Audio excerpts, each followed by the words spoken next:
na vida da comunidade, que cuidava só do próprio umbigo, que se dedicava a pensar apenas e exclusivamente a vida particular e privada. E o termo em grego é idiotes. Isso é sério. Da onde vem a palavra idiota? Porque idiotes significa, em grego clássico, aquele que voltado só para ele, para o índio, para o indivíduo. Então havia dois tipos de pessoas na vida da sociedade: o político e o idiota. Cuidado, porque no nosso país, aos poucos, nós fomos supondo que aquele que se mete em política que é idiota, que quer participar, que quer organizar uma associação, que quer juntar as pessoas para pensar projetos, e quando é exatamente o contrário. Por isso que o Gerard Janine e eu terminamos de fazer esse livro, que sai lá, como disse, em agosto, né, pela editora Papiros, cujo título é Política, não seja idiota. Política, dois pontos, não seja idiota. Isto é, você e eu sejamos capazes de nos interessar não exclusivamente pela minha existência individual, mas que eu possa honrar a minha vida e a minha existência com essa capacidade que é mais aberta. No livro mencionado pelo professor, que é o mais recente, antes desse, que não é o Qual é a Tua Obra, que aqui está, é o que a Vida Me Ensinou, é um livro da editora Saraiva, mas ele tem uma pergunta na capa e tem tudo a ver com ética no mundo contemporâneo e na história. A pergunta na capa do livro, que eu quero partilhar com vocês, é: se você não existisse, que falta faria? Essa é a pergunta na capa. Se você não existisse, que falta faria? Será que você e eu faremos falta? Ou melhor, será que você e eu fazemos falta? É preciso fazer falta. Isto é preciso que a nossa vida não seja inútil, que ela não seja vazia, que ela não seja fútil. Seja sendo um engenheiro, um filósofo, um professor, um jogador, um médico, um padeiro, uma dona de casa, ela não pode ser vazia, fútil, inútil. É interessante, eu vou contar uma coisa chata para vocês agora, desse horário, é sempre ruim falar, mas eu preciso dizer: nós vamos morrer. Não sei se você sabia disso. Se dizer, é óbvio, Cortella. Não precisa vir à USP numa noite dessa, logo depois da nossa alegria em relação aos jogos da tarde, para você dizer uma coisa tão óbvia. Cuidado. A questão não é a morte. Aliás, isso não me preocupa, porque isso é um fato. A questão não é que eu vou morrer. Isso acontecerá, sem dúvida.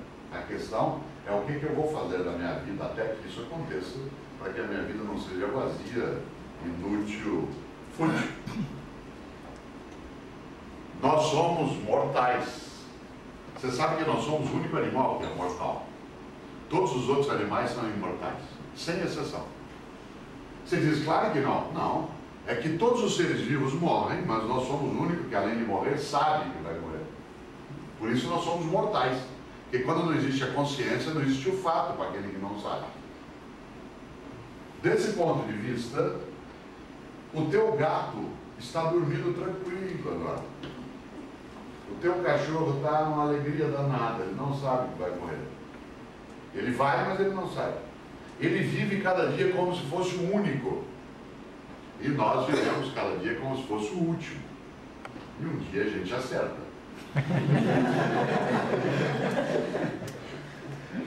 Eu vou contar uma coisa para vocês, é agradável até vou ter de lembrar disso ou outra, mas nós vamos morrer. Insisto numa ideia, isso não importa quando vai acontecer, porque mortais somos. O que eu não quero é que aconteça comigo duas coisas. A primeira, quando eu olho para frente para o tempo que ainda terei, que isso seja vazio. E se eu olhar para trás do tempo que ainda tive, que esse tempo tenha sido inútil. Engraçado, Rubem Alves, que é o colega na Universidade de Campinas por muitos anos, ele é o professor emérito, né, da Unicamp, ele, todas as vezes que alguém pergunta a ele, ele já está com 76, 77 anos, até acho que um pouco mais, mas quando alguém pergunta a ele, quantos anos o senhor tem? Ele diz, não sei, já tive 77. Quantos eu tenho, eu não sei. Uma coisa interessante, você diz que coisa curiosa, para que trazer um filósofo para falar sobre morte? Eu não estou falando sobre morte, estou falando sobre vida. E é dentro dela que a ética se insere. Eu vou contar uma coisa: se você e eu não existíssemos, que falta faria? É preciso fazer falta. Tem gente que nos faz falta. Por exemplo, você tem gente que gostaria que estivesse contigo amanhã assistindo ao jogo de futebol. Gente que não está mais aqui ou que você não vai encontrar. E tem gente que você vai ficar muito feliz se ele não for. Aquelas pessoas que na vida, com grande capacidade, nos dão o agradável prazer da ausência dela. Coisa interessante. Eu, Cortella, quero fazer falta como marido, pai, professor, amigo, irmão, profissional, cidadão. Tudo que envolve a minha existência. Olha que coisa legal. Aí entra por aqui, tem uma cadeira aqui.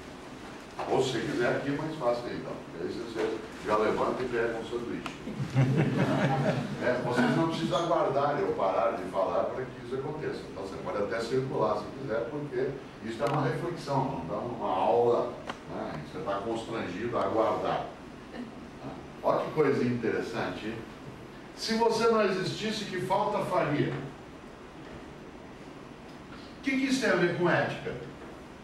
A ética é exatamente o modo como nós protegemos a vida decente. A vida decente.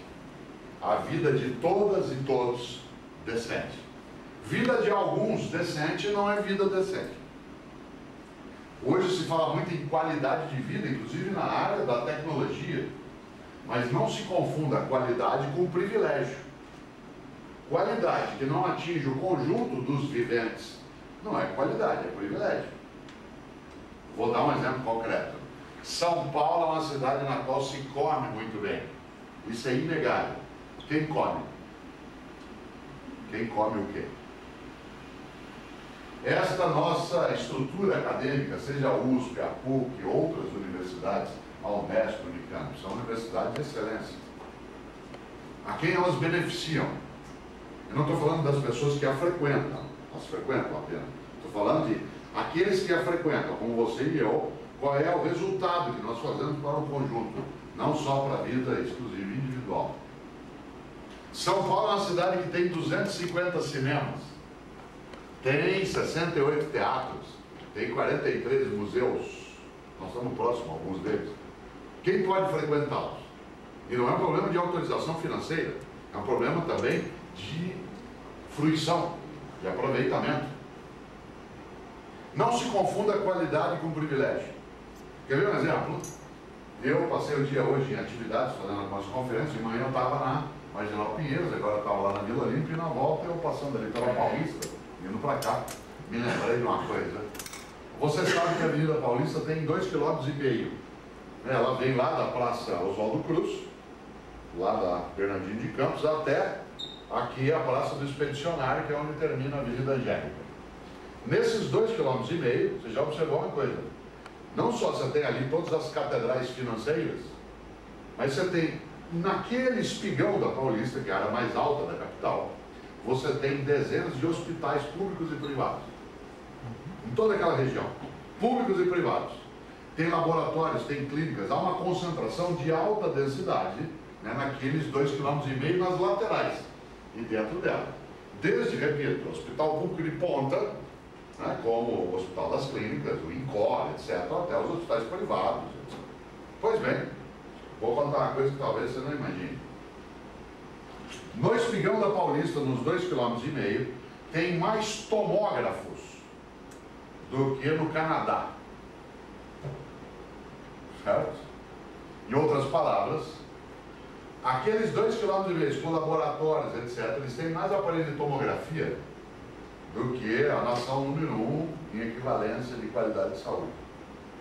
Se você for fazer só uma avaliação quantitativa de tomógrafos à disposição, nós vamos chegar a uma conclusão estranha, que a nossa saúde pública ela é mais adequada do que a no Canadá. Por isso é necessária cautela em relação à ideia de qualidade. Não se confunda qualidade com privilégio. Desse ponto